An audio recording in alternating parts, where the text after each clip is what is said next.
berjudul Kuntilanak Pemangsa Ibu Hamil. Lokasi, sebuah kota kecil di Kalimantan Timur. Namanya Intan, seorang wanita hamil 6 bulan yang bekerja sebagai kasir di sebuah minimarket 24 jam. Ia dan suaminya, Rudi, baru pindah ke kota kecil ini karena Rudi bekerja sebagai teknisi proyek tambang. Rumah mereka sederhana, berdiri di ujung jalan yang berbatasan langsung dengan hutan kecil yang menurut warga setempat keramat. Sejak hamil, Intan sering merasa tidak nyaman saat berjalan pulang malam hari. Kadang ada perasaan seperti diperhatikan, bahkan pernah mendengar suara tawa perempuan yang aneh, padahal jalan itu sepi total. Awalnya, Intan mengira hanya halusinasi karena lelah. Tapi suatu malam, semuanya berubah. Pembesaran bulan sabit malam itu. Jam menunjukkan pukul 23.45 ketika Intan berjalan pulang. Ia melewati jalan setapak yang dibatasi semak belukar tinggi. Rembulan menggantung pucat di langit, dan suara jangkrik terasa menusuk ke heningan. Tiba-tiba, tercium bau bunga Kamboja yang sangat menyengat. Aneh. Tidak ada pohon Kamboja di sepanjang jalan itu. Langkah Intan mulai gugup. Bayinya bergerak gelisah di perutnya. Dan saat ia menengok ke belakang, ia melihat sesosok perempuan berbaju putih berdiri jauh di ujung jalan. Rambutnya panjang menutupi muka. Tidak bergerak. Hanya berdiri. Intan mempercepat langkah. Sosok itu pun ikut berjalan. Tapi tidak menginjak tanah. Mengambang. Teror berulang. Sejak malam itu, Intan jadi sering melihat sosok itu dari kejauhan. Kadang berdiri di luar pagar rumah. Kadang mengintip dari balik pepohonan. Bahkan pernah saat Intan sedang mandi, terdengar suara perempuan tertawa lembut namun mengerikan, seperti berasal dari dalam dinding kamar mandi. Ia cerita ke Rudi, tapi sang suami menganggap itu stres kehamilan. Sampai suatu malam, Rudi pulang lembur dan menemukan istrinya berdiri di tengah halaman rumah, menatap ke arah hutan dengan mata kosong, sambil berkata pelan, "Dia ingin anakku, dia ingin bayiku." Pohon asal-usul sosok itu. Mertua Intan, seorang perempuan Banjar asli, akhirnya datang menginap dan langsung tahu bahwa yang mengikuti Intan adalah kuntilanak hutan. Dulu, ada perempuan hamil yang diperkosa dan dibunuh di hutan ini. Mayatnya tidak pernah ditemukan. Konon arwahnya menjadi kuntilanak yang iri terhadap ibu hamil. Dia akan mengikuti, lalu mencoba mengambil bayi itu di malam hari, jelasnya. Mertuanya menyarankan Intan tidur dengan bawang putih dan besi di bawah bantal. Ia juga menabur garam dan menyalakan dupa di sudut rumah. Lilin 2 malam puncak. Tapi pada malam bulan purnama, saat Rudi lembur lagi, Intan terbangun karena mendengar suara ketukan di jendela. Tok, tok, tok. Saat menoleh, matanya membelalak. Sosok perempuan itu berdiri di luar jendela, tersenyum lebar, dengan mulut yang robek sampai ke pipi. Intan memejamkan mata, berdoa sekuat tenaga, tapi tiba-tiba terdengar jeritan bayi. Padahal bayinya belum lahir.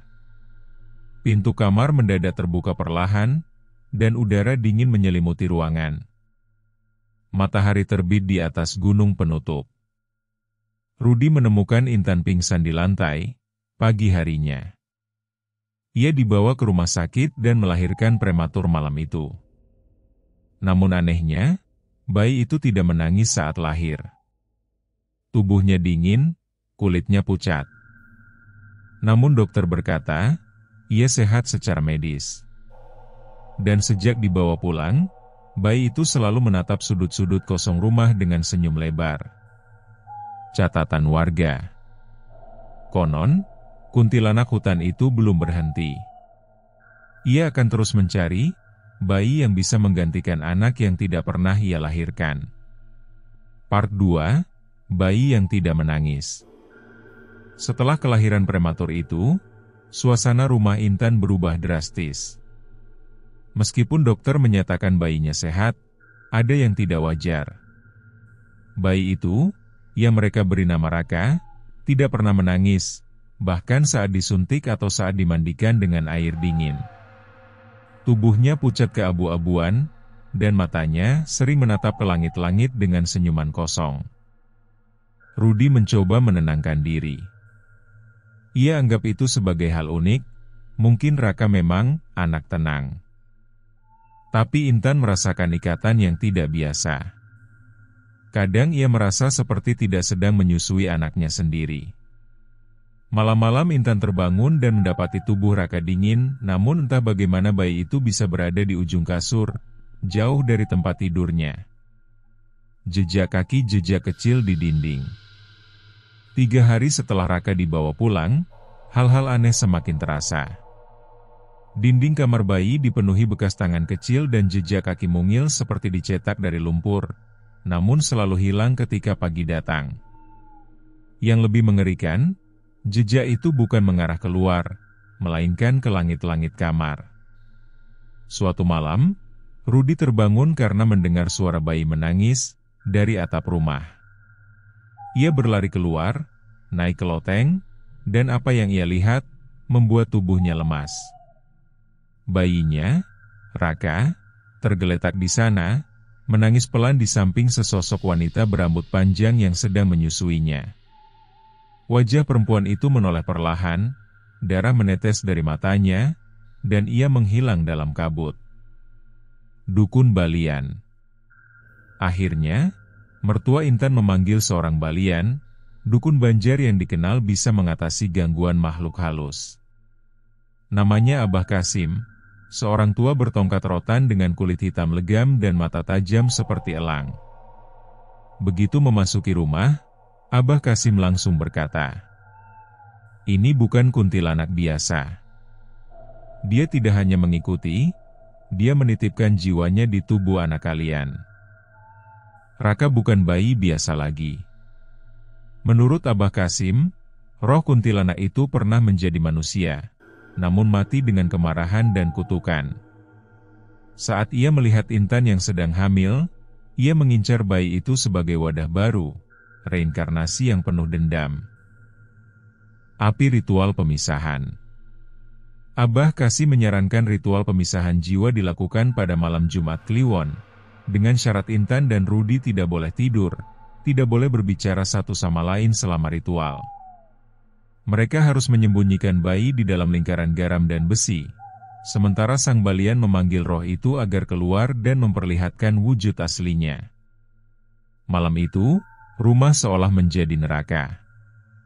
Saat ritual dimulai, suara lolongan anjing terdengar dari arah hutan.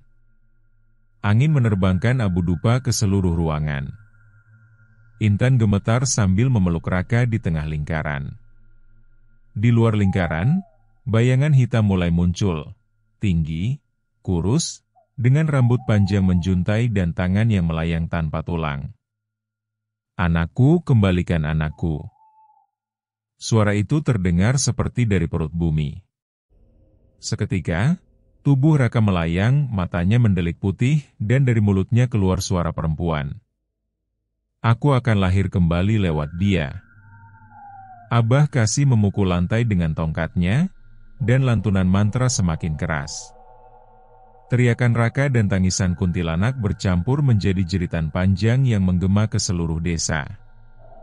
Peti 2 akhir dan awal. Saat fajar menyingsing, Raka tertidur dengan tenang, tubuhnya kembali hangat, dan wajahnya tampak lebih hidup. Ritual berhasil. Namun Abah Kasim memberi peringatan terakhir. Ia telah keluar, tapi ia belum pergi. Hutan itu masih menyimpannya. Dan jika suatu saat kalian, atau anak ini, kembali melanggar batasnya, dia akan menuntut apa yang sudah dia caplok. Lilin 2 Epilog. Kini, 5 tahun sudah berlalu. Raka tumbuh menjadi anak yang sehat, namun masih ada sesuatu yang mengganjal. Ia masih sering berbicara sendiri, terutama saat bulan purnama. Ia bilang, "Ibu yang di hutan kadang datang." Dia bilang, dia ibuku yang sebenarnya. Dan setiap kali Intan membakar dupa untuk mengusir gangguan, selalu tercium bau Kamboja yang tidak pernah benar-benar hilang.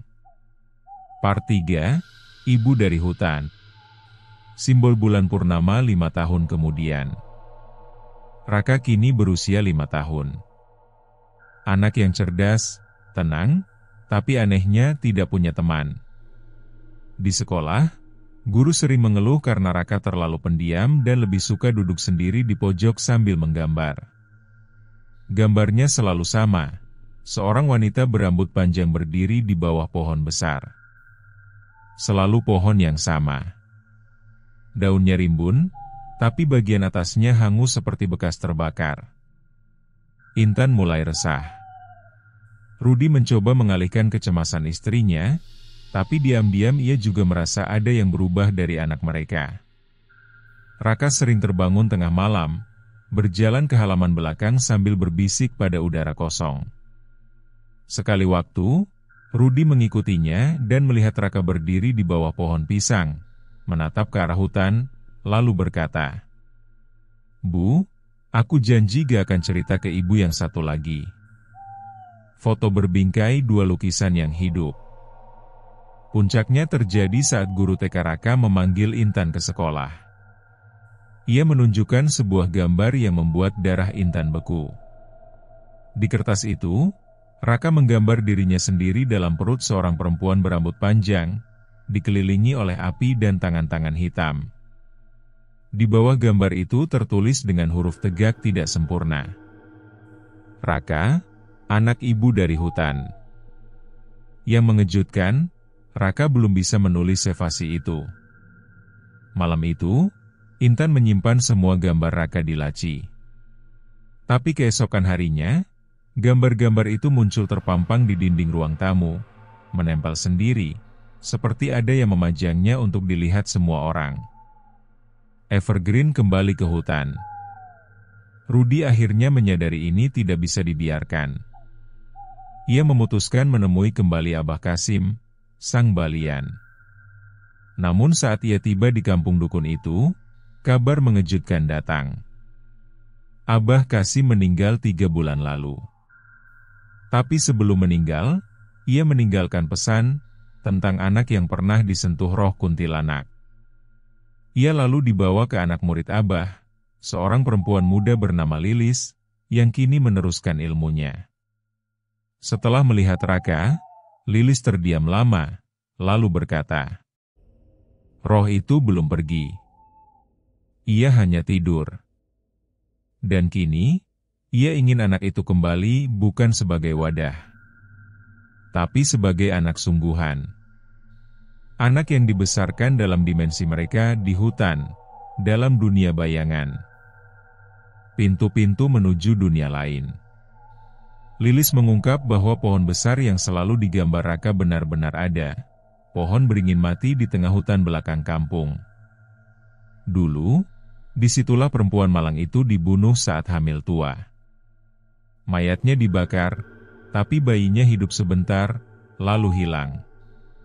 Sejak saat itu, roh sang ibu gentayangan mengira semua bayi yang dikandung manusia adalah miliknya. Lilis mengajak Rudi dan Intan ke lokasi itu untuk menyegel pintu yang menghubungkan dunia manusia dan dunia hantu. Tapi saat mereka tiba, Raka sudah ada di sana lebih dulu. Ia berjalan sendiri dari rumah. Berdiri tenang di depan pohon mati.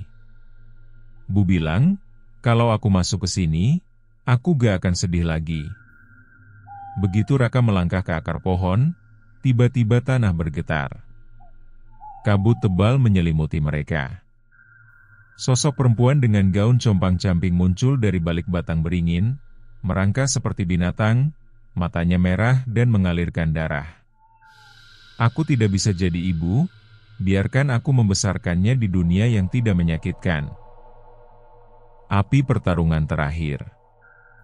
Lilis melemparkan kapur dan dupa, membentuk lingkaran di sekitar Raka. Ia membacakan mantra sambil menggigil. Kuntilanak itu menjerit keras, jeritan yang membuat telinga berdarah. Raka menangis, pertama kalinya sejak lahir. Tapi bukan karena takut, melainkan karena ia merasa sayang pada hantu itu. Dia baik. Dia yang pertama kali menyentuh aku waktu aku lahir. Intan tak tahan lagi. Ia peluk Raka, membisikkan doa-doa sambil menangis.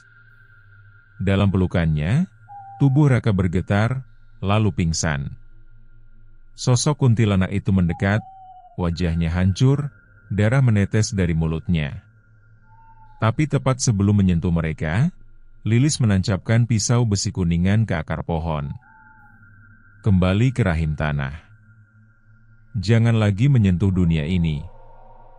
Kilatan cahaya menyambar. Kuntilanak menjerit panjang, lalu tubuhnya berubah menjadi debu hitam, menghilang dalam suara tangis terakhir yang memilukan. Upacara melihat bulan epilog tidak pernah benar-benar pergi.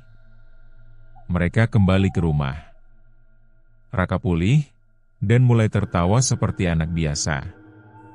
Tapi sejak saat itu, ia tidak pernah lagi menggambar. Namun suatu malam, ketika Intan menyiapkan baju sekolah Raka, ia menemukan sebuah bunga kamboja segar di dalam tas anaknya. Padahal, mereka tak pernah punya pohon kamboja di halaman. Dan dari kejauhan, suara tertawa pelan terdengar. Lembut, menyayat dan sepi. Part 4, Darah dari Dua Dunia. Kalender sobek 12 tahun kemudian. Raka kini berusia 17 tahun. Tinggi, pendiam, dan tidak pernah akrab dengan siapapun. Ia tumbuh sebagai anak yang tidak pernah sakit, tapi juga tidak pernah benar-benar bahagia. Rudi dan Intan memutuskan pindah ke Pontianak sejak Raka berusia 10 tahun, berharap gangguan dari masa lalu tidak akan mengikutinya. Tapi Raka tetap memiliki kebiasaan yang aneh. Ia tidak mau tidur di kamar yang cermin besar. Tidak bisa melihat api menyala terlalu lama, karena katanya ada wajah di balik api. Dan yang paling mengganggu, ia bisa melihat orang yang akan mati. Raka pernah berkata dengan datar kepada seorang tetangga. Bapak itu sebentar lagi akan jatuh dari pohon. Dan benar saja. Keesokan harinya, tetangga itu meninggal karena terpeleset dari pohon mangga. Ransel sekolah seorang gadis hamil.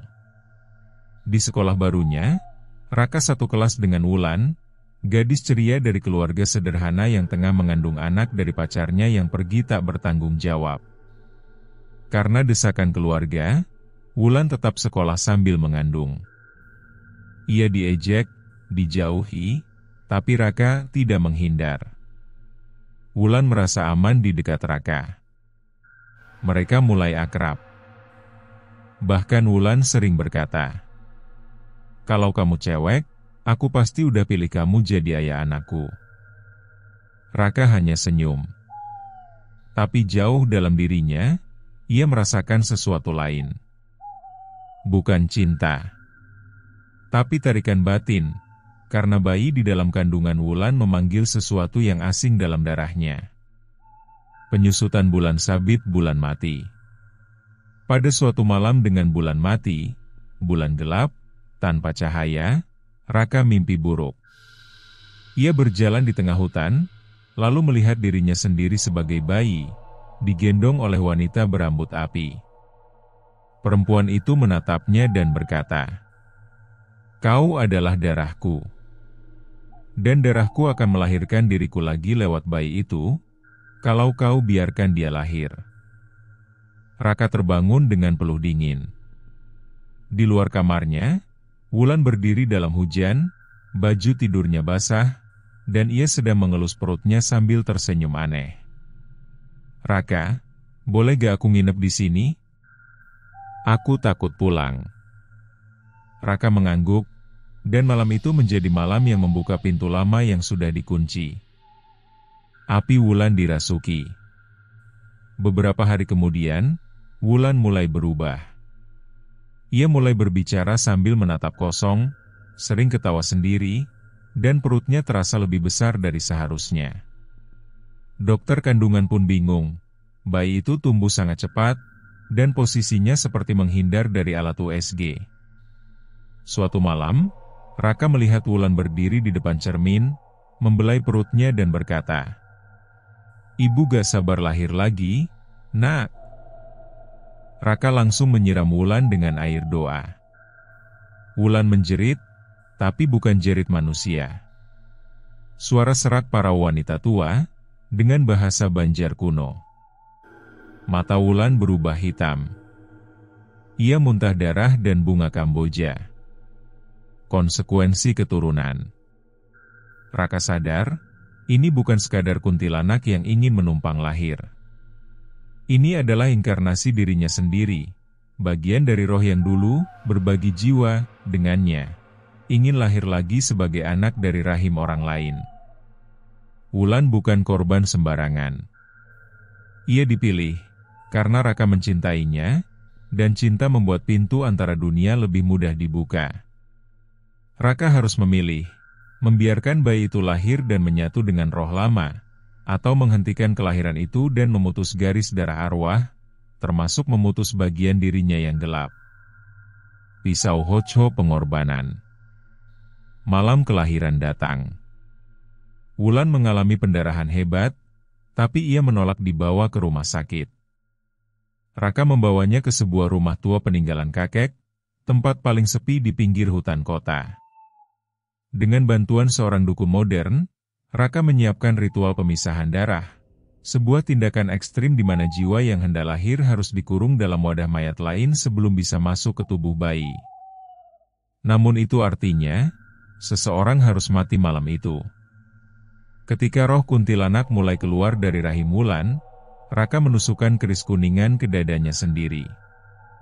Ia menjadi wadah jiwa gelap itu, mengunci roh ibunya dalam dirinya sendiri, agar tidak menjelma lewat anak Wulan. Darah Raka membasahi tanah. Suara tertawa kuntilanak menggema, lalu menghilang. Matahari terbit di atas gunung Epilog, anak yang bersinar. Wulan selamat. Ia melahirkan anak laki-laki sehat. Tangis bayi itu nyaring, penuh kehidupan. Dan Raka, tubuhnya tidak ditemukan. Di lantai kamar hanya ada bunga Kamboja yang sudah membusuk, dan cermin yang retak membentuk wajah lelaki muda, menangis. Wulan menamai anaknya, Raka, seperti nama cinta pertamanya. Dan setiap ulang tahun anak itu, bunga Kamboja segar selalu muncul di dekat jendela. Tidak pernah ada yang tahu dari mana datangnya.